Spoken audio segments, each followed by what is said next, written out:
आम चुनाव में नगीना की जीत से उत्साहित चंद्रशेखर आजाद अब यूपी के उपचुनाव की तैयारी में जुट गए हैं। इसके लिए उन्होंने अपनी सक्रियता को सूबे में बढ़ा दिया है। आजाद का प्रयास है कि उपचुनाव के मैदान में बसपा के नहीं होने पर अपने दलित समाज के बीच मजबूत पकड़ प्रदेश में बनाई जाए। इसके लिए वो दलित मुस्लिम के साथ ही सर्व समाज की बात भी करते नजर आ रहे हैं। अयोध्या दौरे के बाद लखनऊ में मुस्लिम धर्मगुरु से चंद्रशेखर ने मुलाकात की है, जो इस बात का संकेत दे रही है कि आजाद समाज पार्टी उपचुनाव में ताल ठोकने जा रही है। आपको बता दें कि आंदोलन की कोख से जन्मे चंद्रशेखर आजाद उर्फ रावण ने अपने भीम आर्मी का गठन किया। उसके बाद वो राजनीति में सक्रिय हुए तो उन्होंने आजाद समाज पार्टी काशीराम बनाई, जिसके वो वर्तमान में राष्ट्रीय अध्यक्ष हैं। दलित परिवार में जन्मे आजाद मूल रूप से उत्तर प्रदेश के सहारनपुर जिले से आते हैं। हाल ही में लोकसभा चुनाव में चंद्रशेखर आजाद बिजनौर जिले की नगीना सुरक्षित सीट से सांसद चुने गए हैं। ये वही क्षेत्र है जहां से साल 1989 में पहली बार बसपा मुखिया मायावती चुनाव जीतकर संसद पहुंची थी। मायावती की राह पर ही चलते हुए आजाद राजनीति के मैदान में उतरे हैं। अगर आजाद समाज पार्टी मुखिया सांसद चंद्रशेखर आजाद की विश्वविख्यात मुस्लिम धर्मगुरु मौलाना खलीलपुर रहमान सज्जाद नोमानी से हुई मुलाकात को देखें तो इसके अपने सियासी मायने हैं। बीते गुरुवार को नगीना के नवनिर्वाचित सांसद चंद्रशेखर आजाद मौलाना नोमानी के लखनऊ स्थित आवास पर पहुंचे थे। ये दौरा यूपी में भविष्य की राजनीति को लेकर बहुत कुछ कह रहा है, जिसकी बानगी मौलाना सज्जाद नोमानी के बयान में दिखाई पड़ रही है। मौलाना नोमानी ने कहा कि देश के तमाम मजलूम लोग मिलकर संविधान की लड़ाई ईमानदारी के साथ लड़ें, तब भारत विश्व गुरु बनेगा। देखिए, भारत इस वक्त एक क्रॉसरोड्स पर खड़ा हुआ है, दोराहे पर। अगर भारत के मजलूम लोग इकट्ठा हो गए, एक जेन्युइन लीडरशिप उनको मिल गई और संविधान की लड़ाई उन्होंने ईमानदारी के साथ लड़ी, तो भारत वाकई विश्वगुरु बन जाए। इतना ही नहीं, मौलाना नोमानी ने यह भी कहा कि आज देश दोहराए पर खड़ा है।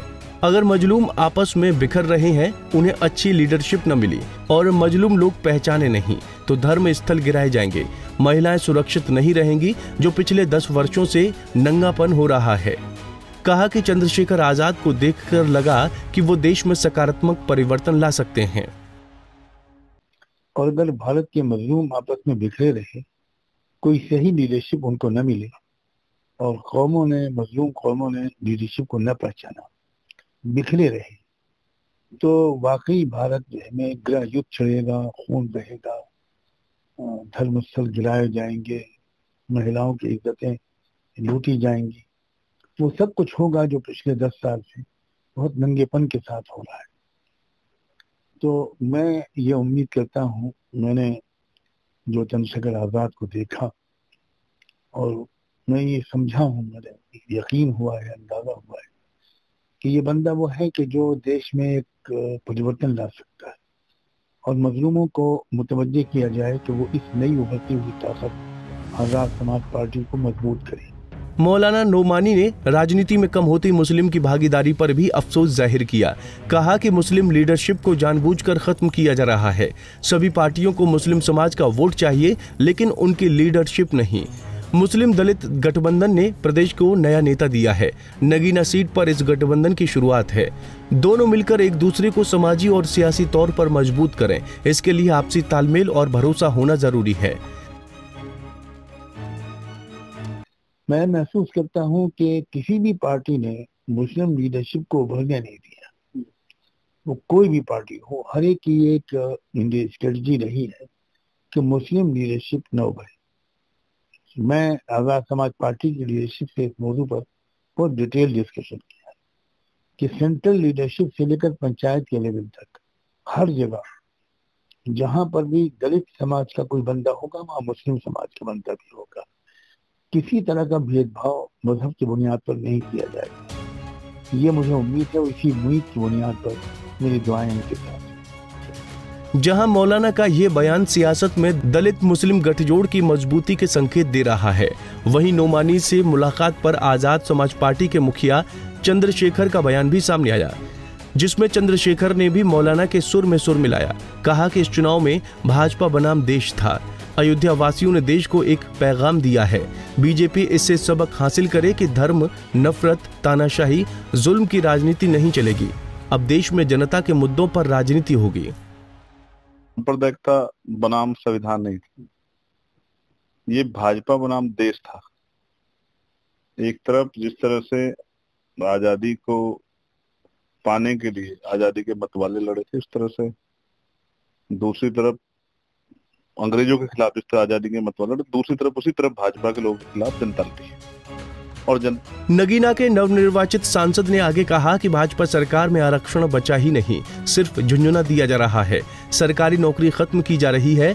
दलित समाज में गुस्सा था कि भाजपा उनके बच्चों के भविष्य के खिलाफ षड्यंत्र कर रही है। इसीलिए देश की जनता ने भाजपा के खिलाफ वोटिंग की। इससे उन्हें सबक सीखना चाहिए। और आरक्षण बचा ही कहाँ? आरक्षण जो है, जिस तरह से भाजपा ने सारे सरकारी डिपार्टमेंट प्राइवेट किए, तो आरक्षण बचा कहाँ? जब सरकारी नौकरी नहीं होगी तो आरक्षण कहाँ बचेगी? तो आरक्षण तो झुंझुना बन गया। इसलिए जनता में, दलित पिछड़े वर्ग में इस बात का बहुत बड़ा गुस्सा था कि बीजेपी उनके भविष्य से, उनके आने वाले बच्चों के भविष्य से और उनके अधिकारों से खिलवाड़ कर रही है। तो उन्होंने उनको सबक सिखाया और मुझे विश्वास है आने वाले समय में ये लगातार जारी रहेगा, क्योंकि भाजपा का जो चरित्र है वो अब जनता पहचान गई है।